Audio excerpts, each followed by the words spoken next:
మరి మనకి తిండి లేని విషయం కనీసం ఇలాంటి వాళ్ళతో చెప్పినా 4 మెతులు తెచ్చి పెడతారేమరా? ఈ ప్రపంచంలో ఎన్ని రోజులు పస్తున్నా నిన్నెవరూ హీనంగా చూడరు.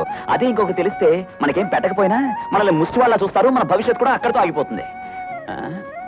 అవునరా, ఇప్పుడు ఆకలిగా ఉంది, ఏం చేద్దాం? ఇప్పుడే కదా వేదవ కబుర్లు చెప్పావు. సరే, ట్రైన్ ఎలాగో లేటు, ప్యాసింజర్ల మొహాలు చూసావా ఊసురోమంటూ ఎలా ఉన్నాయో? వాళ్ళందరినీ హుషారు చేసినట్టు ఉంటుంది, మనం ఆకలి మర్చిపోయినట్టు ఉంటుంది. ఓ చిన్న సెటప్ చేద్దామంటే మాస్టర్ దగ్గర కూడా మనకు మంచి పేరు వస్తుంది. అయితే దుమ్ము లేపేద్దాం. దూకుదామా? అన్నం నీళ్లు లేకుండా పస్తులున్నారా వాళ్ళు? అవునమ్మా, ఏడకు వచ్చినాక మనం చూసాం. ఏడకి రాకముందు ఎన్ని బస్సులు ఉన్నారో పాపం. అని షాకులాంటి కుర్రాలమ్మా. ఈ రికమెండేషన్ దేశంలో ఆనవాయితీగా అనాథలుగా తిరుగుతున్న నిరుద్యోగులమ్మ పాపం. అయ్యయ్యో, వాళ్ళని మన ఇంటికి తీసుకురాలేకపోయావా? కన్న బిడ్డలకు అన్నం పెట్టుకునే యోగ్యత ఎలాగలేదు. నా చేత్తో వాళ్ళకి అన్నం పెట్టేదాన్ని. తీసుకురావచ్చమ్మా, కానీ అయ్యగారు అసలే కారాలు మిరియాలు నోరుతున్నారు. ఈ సంగతి ఆరికి తెలిస్తే నేను కూడా వాళ్ళతో చేరిపోవాలి. అయితే ఒక పని చేయి, అన్నం సర్దిస్తాను, తీసుకెళ్లి పెట్టు. మీ అయ్యగారు అడిగితే పక్కింట్లో తెచ్చారని చెప్పు. అట్టాగేనమ్మా, ఎట్టివ్వండి. బాబు భోజనం. ఏమిటి, ఆవిడ మాకు భోజనం పంపారా? అవును బాబు, మాకెందుకయ్యా భోజనం, మాకు మా డబ్బా కూడుందిగా. డబ్బా కూడా అంటారేంటి? ఇదే గుడే డబ్బాల్లో ఎట్టి పారి నుంచి వస్తుందంట. ఒంటెలు కడుపులో నీళ్లు దాసుకున్నట్టు దాసు తింటారంటే వీళ్ళు. డబ్బా కూడా ఆడకపోద్ది బాబు, డబ్బాలోనే ఉంటది. వచ్చే ఏడైనా తినొచ్చు. ఏమైనా ఇంకొకరింటి భోజనం తినడం అంత బాగోదు. ఒకరింటి భోజనం తిన్నా బాగోదు, మన కడుపులు మార్చుకుంటే మాత్రం బాగుంటదా?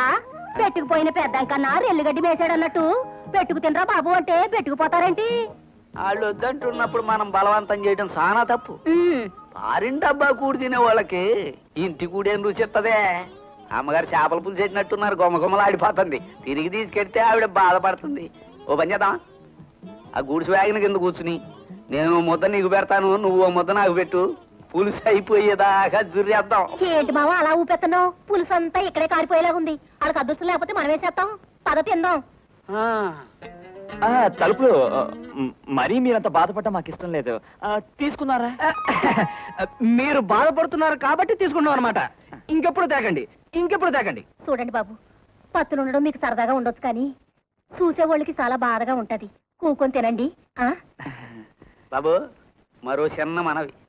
అమ్మగారు ఎట్టినట్టు నేను తెచ్చినట్టు మా ఎస్ఎం గారికి మాత్రం తెలియనివ్వకండి. మీకు దండం పెడతాను. తెలిసిందంటే నా ఉద్యోగం పీకేసి పూరి ప్యాసింజర్ లో బదిలీని అది పంపించేస్తారు. ఆ పుణ్యం మీదే. కానీ నువ్వు రోజు తీసుకొస్తే మాత్రం చెప్తాను.